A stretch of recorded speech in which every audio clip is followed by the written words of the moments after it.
है। सच को देखो कि इसे बात करने की तमीज नहीं है, कितना मीठा बोलता है। और बोलना तो छोड़ो जनाब, बोलने के साथ साथ अपनी बातों को सटीक तोलता है।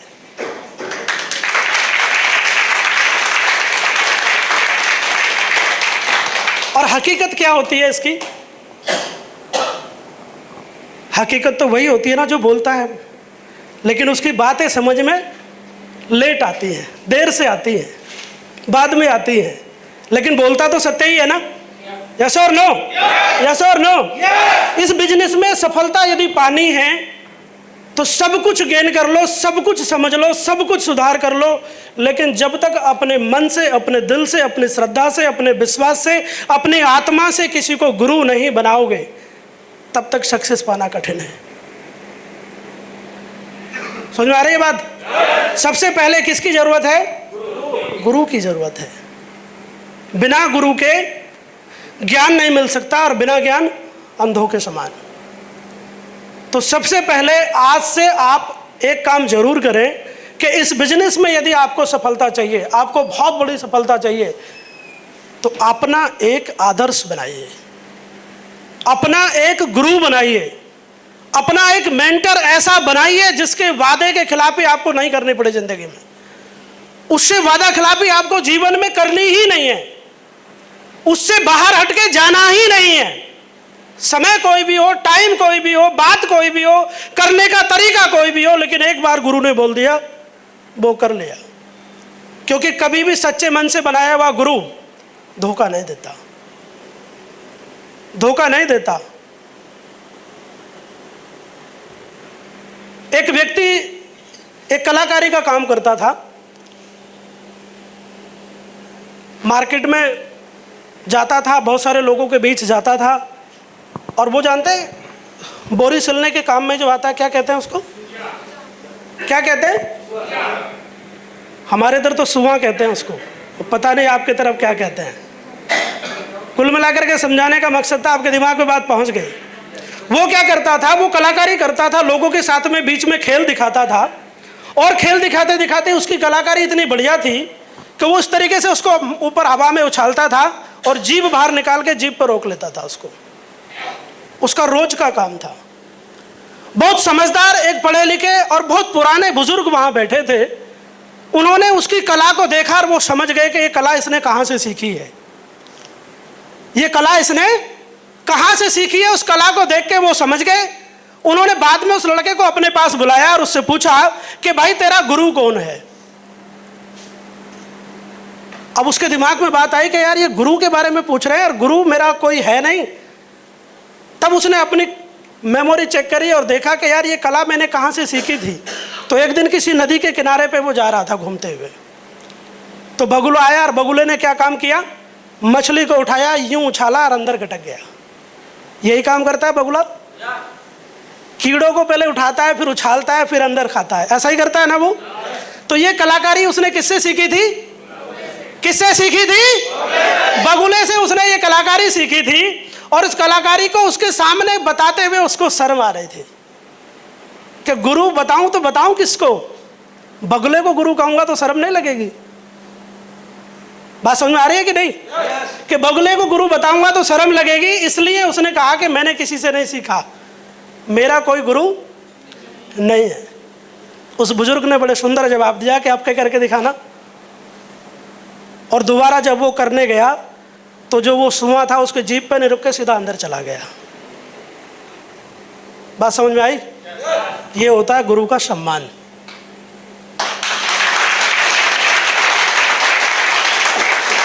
तो आपको इस प्रकृति में जिस किसी स्टाइल से आपको कोई भी बात यदि सिखाई है, तो उस सब्जेक्ट का आपका गुरु है।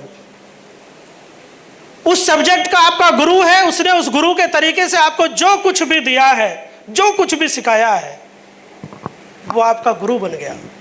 मानना या ना मानना वो आपके आत्मविश्वास का काम है, आपकी श्रद्धा का काम है कि आप उस बात को मानेंगे या नहीं मानेंगे।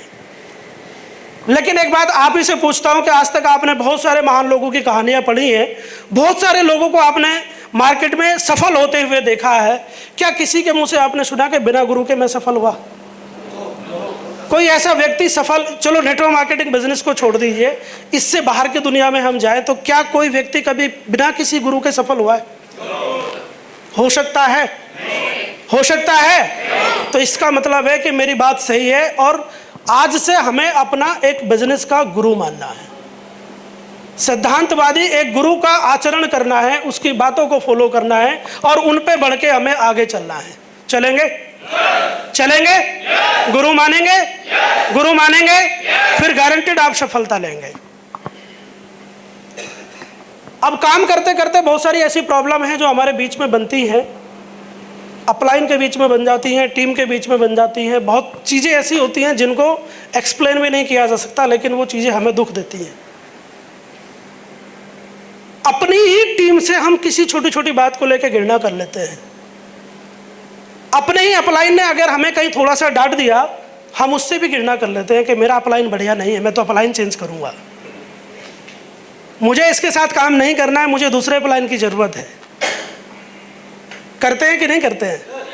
तो अपने आप के अंदर सबसे पहले टीम में एक प्रेम भावना जगाइए। आपको भगवान ने एक अच्छे बिजनेस के लिए चुना है, अच्छे रास्ते के लिए आपको भगवान ने चुना है। बताइए दुनिया में कौन सा बिजनेस ऐसा है जिसमें आप किसी दूसरे का भला चाहते हैं? बताइए। सबके लिए एक सवाल है कि आप ये सिद्ध नहीं कर सकते कि दुनिया में कोई भी ऐसा काम जिससे किसी का भला ना होता हो।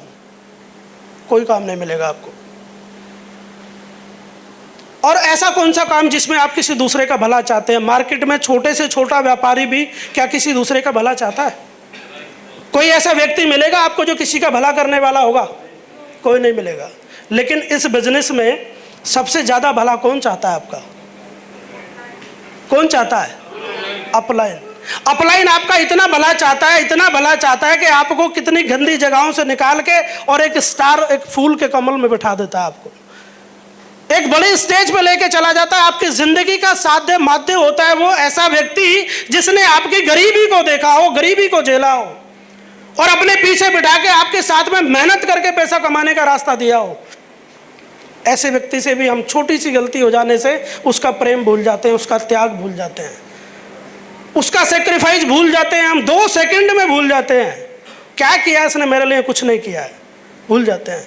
क्या ये सही है? क्या ये सही है? 4-4 दिन, 6-6 दिन, 10-10 दिन हमें ऐसे गुजर जाते हैं। कई बार हम उनका कॉल तक रिसीव नहीं करते। क्यों? आज हम जैसा करेंगे वैसा पाएंगे, हम जैसा करेंगे वैसा ही पाएंगे। हम कुछ लोग ये सोचते हैं कि हम ज़्यादा बुद्धिमान हैं, हम ज़्यादा काम कर लेंगे। नहीं, रास्ता एक ही है, सिस्टम एक ही है, गुजर से वहीं से जाना है। चाहे कोई बहुत 50 करोड़ का मालिक बन गया हो इस इंडस्ट्री में, वो भी वहीं से गुजर के गया है। और जो नहीं बना है इसका मतलब उसने उसको फॉलो नहीं किया, उसने उन रास्तों पे को फॉलो नहीं किया, वो उन रास्तों पे चला नहीं है, उसने उन रास्तों को अहमियत नहीं दी। समय रहते हुए उसने उन चीज़ों को पहचाना नहीं। बड़ी बड़ी ट्रेनिंग लेने का मतलब क्या है? अपने आप में सुधार करना, इम्प्लीमेंट करना। कोई बड़ी बड़ी ट्रेनिंग लेने का मतलब ये नहीं है कि बहुत मोटिवेशन आ गया और अब तो सब कुछ हो जाएगा और अपने आप हो जाएगा। नहीं, ट्रेनिंग लेने का मतलब होता है ट्रेन होना, अंदर से ट्रेंड होना, अंदर से बदलाव होना। आज से पहले हम जिन चीज़ों में हैं, जो टीम हम पे भरोसा करके आती है, जो लोग हम पे भरोसा करके आते हैं, कभी भी हमने तसल्ली में बैठ के उनके परिवार का, उनका विश्लेषण नहीं करते। हम नहीं सोचते कि कोई व्यक्ति हम पे विश्वास करके आया तो उसके घर में पैसा जाना चाहिए। सोचते हैं क्या? सोचते हैं? अगर जो लोग नहीं सोचते हैं वो सोचना शुरू करें, क्योंकि जीवन बदलने के लिए आपके हाथ में कोई अपना हाथ जब देता है तो वो सबसे बड़ी ताकत होती है, वो सबसे बड़ा समर्पण होता है, वो सबसे बड़ा त्याग होता है। और उसके घर में यदि पैसा नहीं जाए तो सबसे बड़े महापाप के पापी आप बनते हैं। सबसे बड़ा पाप, सबसे बड़ा दोष आपको लगता है। या तो आप किसी का अपने हाथ में हाथ मत लीजिए, और हाथ यदि उसका अपने हाथ में ले रहे हैं तो उसके जीवन में सकारात्मक परिवर्तन करवाइए। उसके लिए आपको कितनी भी मेहनत करनी पड़े, एक बार सोचने की जरूरत नहीं है थोड़ा सा बिजनेस चल गया, ठीक है सर अब तो चल रहा है, अब तो लोग अपने आप कर लेंगे। नहीं, वो मेरी बात किसी एक पर्सन के लिए भी नहीं है, और वो हर एक पर्सन के लिए भी मेरी बात है। ये जो मैं बातें बोल रहा हूँ, वो कोई भी व्यक्ति यहाँ जो बैठे हैं, छोटे बड़े अपलायंस सबके लिए सेम है। जिस व्यक्ति ने, मैं आपसे वादा करता हूं कि अगर आपने वेद विद्या के हाथ में अपना हाथ दिया है, आपने यदि वेद विद्या को अपना जीवन साथी माना है, यदि आपने इसको अपना न्योछावर सब कुछ सर्वस्व कर दिया है, तो ये पदम सिंह आपसे वादा करता है साला चांद दे देगा लेकिन कंपनी से साथ नहीं छोड़ेगा आपका। मेरी एक एक सांस मेरी इस कंपनी के लिए न्योछावर है। मेरी जान जा सकती है लेकिन ये कंपनी नहीं जा सकती, जाने नहीं दूंगा इसको मैं।